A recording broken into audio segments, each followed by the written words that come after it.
Buddy, my name's, as Lexi said, I'm Greg Schneider, former Innovation and Strategy Director of Southern New Hampshire Services. I retired after more than 19 years with the agency, but I'm still working on a few projects here and there for the New Hampshire Community Action Partnership and for Southern, so you got me. Anyway, the people I'm sure are kind of familiar with the whole family approach. It's not new, but I wanted to share what New Hampshire is doing in terms of the 5 caps, being small state, where like most in New England, except Maine, territory-wise, I guess.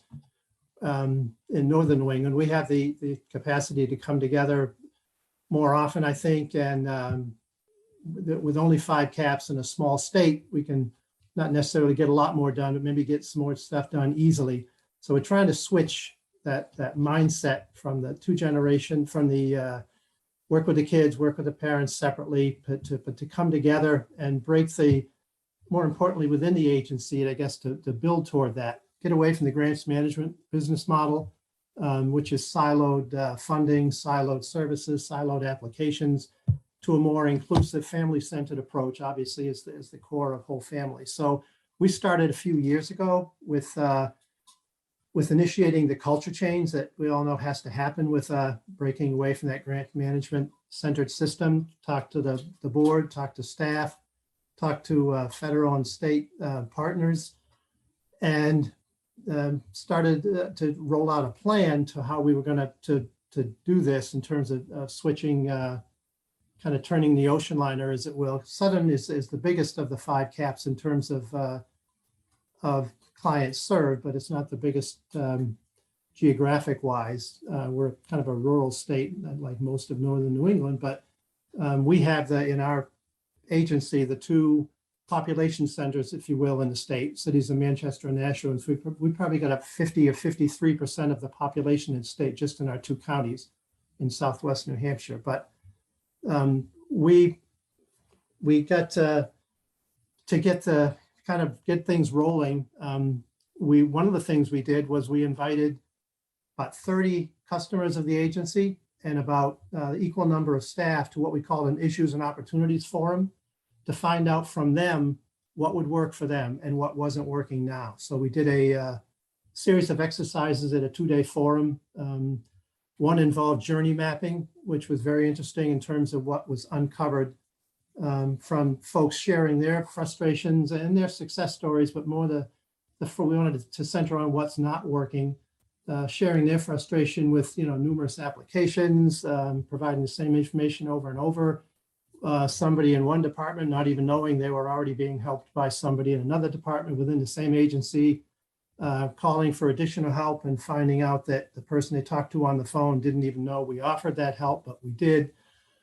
So that was really, not that we weren't aware that some of those things were going on, but it was eye-opening to hear it from their perspective and to see what was going on and have them dialogue with staff throughout the course of the day as to what might work better through the journey mapping process, and just in discussions of what it's like to be the person on the other side of the desk and how we could help improve our service delivery and subsequently or as a result of that, obviously improve their lives and their quality of life. We also had federal and state partners at that 2-day forum, so they could hear same kind of things and interact with clients and customers throughout the day. So that was really beneficial.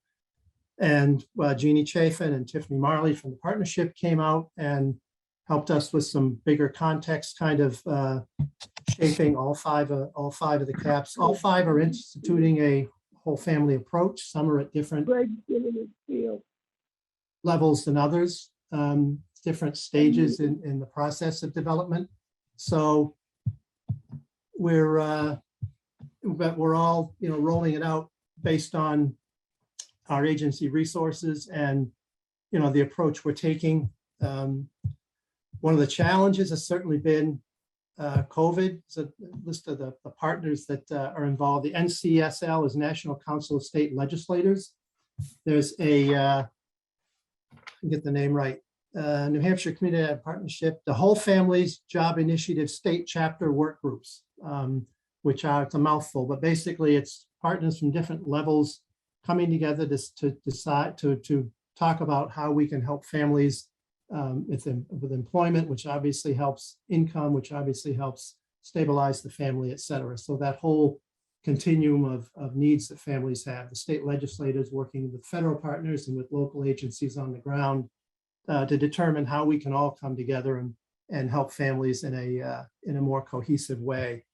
And again, being a small state, we have maybe a little easier access to state government and the levers of policy there. And our governor in 2019, I believe, maybe it was 20, but signed the House Bill 4, which in New Hampshire, basically, one of the things it did was to commission a study of the cliff effect, focus on that in terms of people surviving, not having to turn down jobs or raises at their current employment because it would impact their benefit level. And so New Hampshire is also, Southern New Hampshire Services rather, is also going to be the host site for a cliff benefits calculator. It's been in development for a little while. I think they're getting pretty close to rolling it out and having it go live. But anybody will be able to log on, say, they're making X number of dollars an hour now. What will that do to childcare, SNAP, other kinds of benefits, TANF, if they're not working?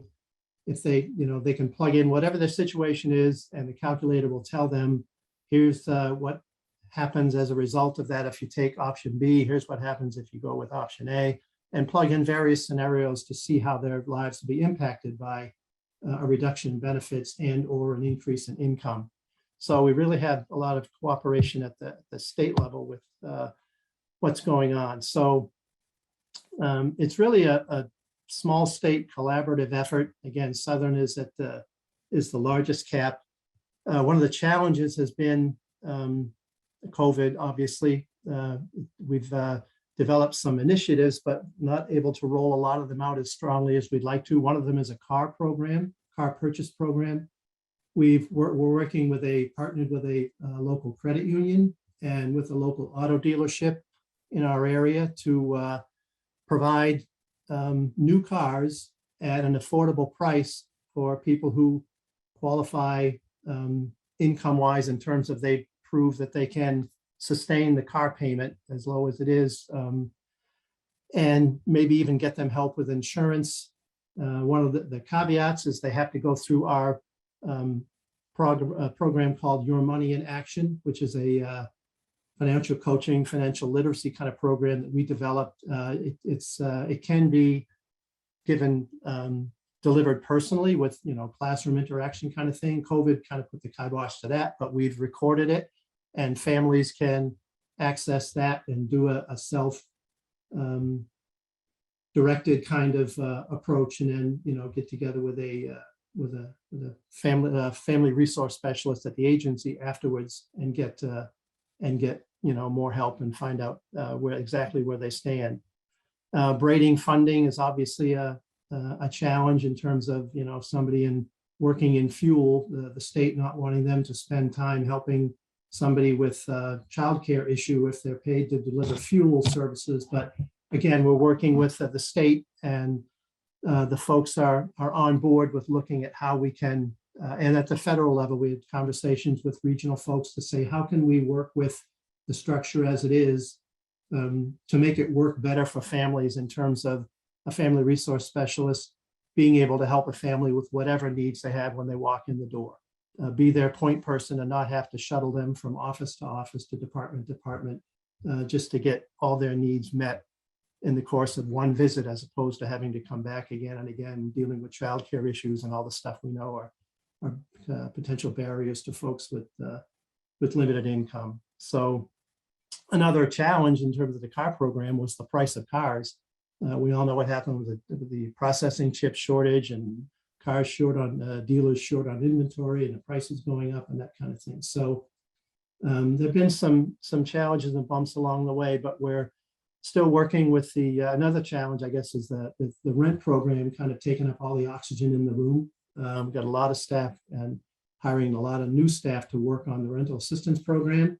But the silver lining in that is that we're developing a lot of staff who are going to have the, if you can work in the rental assistance program and survive and still feel like getting up and going to work, you're dealing with folks probably about at their, maybe at their lowest situation in terms of condition, in terms of not having housing, potentially not having housing. So I think we're going to come out of this when the program starts to ebb, or the money, the funding is gone, with a lot of very well-trained family resource specialists who we can then expose to the rest of the agency, and would be very well versed with walking people through a system, walking people through getting the help they need. And I think we're going to have again a lot of staff that will be ready to hit the ground running when we really fully are able to implement all the components of the whole family service model and get people the help they need. So I'll be glad to share more about our experience. And I think I see a couple of folks on from Community Action Partnership in Stratford County, also involved, a smaller cap in the bordering Maine. But I think if they're willing to come into the room and be, answer any questions or whatever, be part of the discussion in the breakout room about where they're at with it, that would be a great help. So I'll talk to you and see you all later.